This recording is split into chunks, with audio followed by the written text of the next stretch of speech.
to Lipinski for pulling this effort together this evening. Climate change is real, and I applaud my colleagues on the Climate Solutions Caucus for working together in a bipartisan effort to try and find common ground and to seek to work together to pass legislation to address this very real threat. I believe the greatest opportunity we have here is to include efforts to move our nation towards a greener economy as part of a comprehensive infrastructure bill. We must address climate change for three reasons.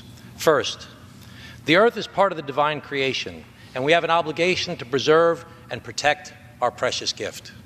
Second, moving towards a green economy that retrofits homes and buildings and installs solar and wind farms will create good jobs at good wages that simply cannot be exported.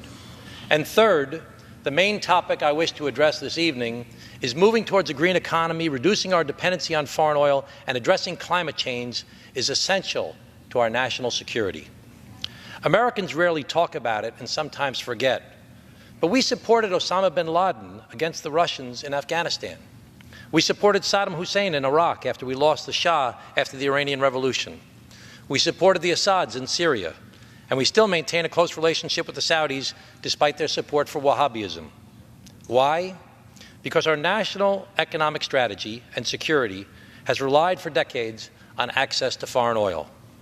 Our meddling in local affairs to ensure the oil spigot flowed freely has sowed distrust across generations throughout the Middle East.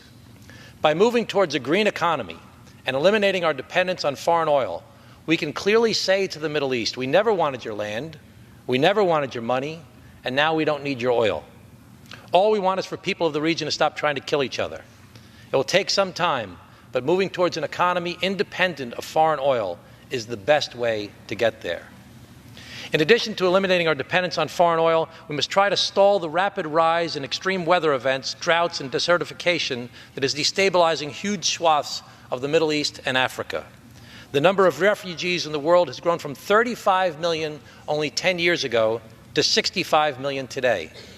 War and violence are exacerbated by the instability caused by climate change.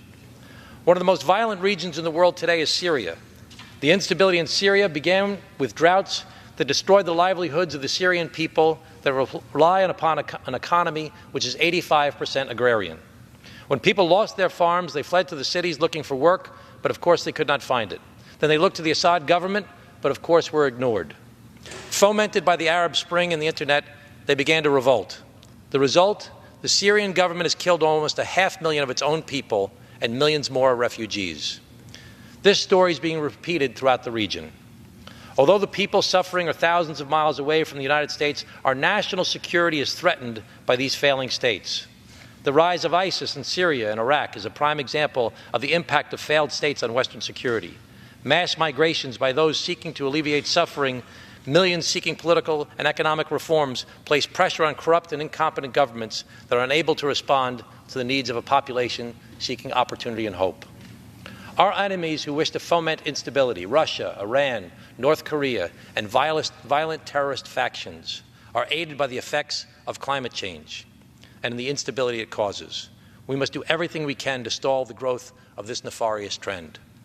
The good news is that there's a growing bipartisan consensus in the Climate Solutions Caucus and in the armed services community that we must act.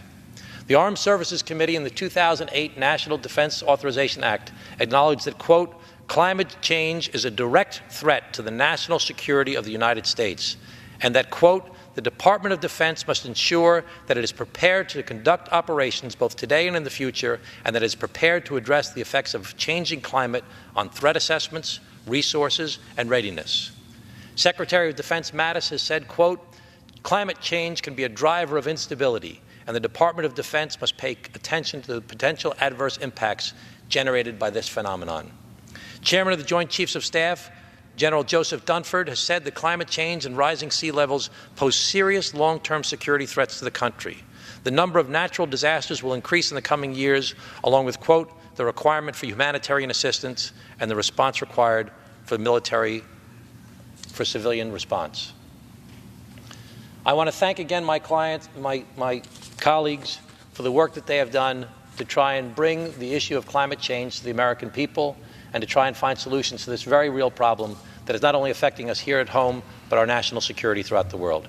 Thank you very much. I yield back my time. Thank you, Mr. Suozzi. Thank you for all your work on this and other issues. I want to now yield to my colleague, gentleman from California, Mr. Carbajal.